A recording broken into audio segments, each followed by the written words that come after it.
టమాటాలు, పచ్చిమిరపకాయలు, ఉల్లిపాయలు, అరటికాయ ముక్కలు 2 కట్ చేసి పెట్టుకోవాలి.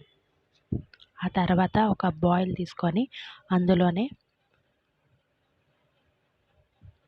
ఆయిల్ వేసి పచ్చిమిరపకాయలు, ఉల్లిపాయలు 2 కలుపుకోవాలి. కలుపుకున్న తర్వాత ఒక 10 నిమిషాలు అటు ఇటు కలుపుకున్న తర్వాత టమాటా ముక్కల్ని కూడా వేసి బాగా అటు ఇటు కలపాలి. ఒక 10 నిమిషాల పాటు కలుపుకోవాలి. ఆ తర్వాత కాస్తంత పసుపు కూడా వేసుకొని కలుపుకోవాలి. ఒక 2 నిమిషాలు అటు ఇటుగా బాగా కలపాలి.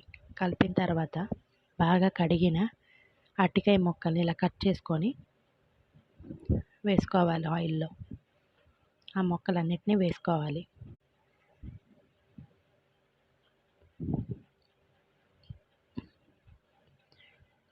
మళ్ళీ ఒక 2 నిమిషాలు అటు ఇటు ఆయిల్లోనే కలుపుకోవాలి. కలిపిన తర్వాత కారం కూడా వేయాలి.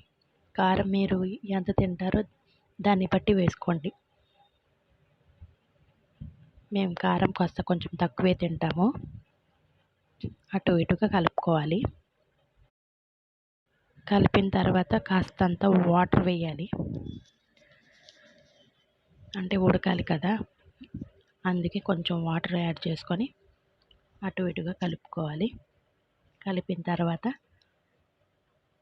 ఇంకా మీకు వాటర్ లేకుండా చూసుకొని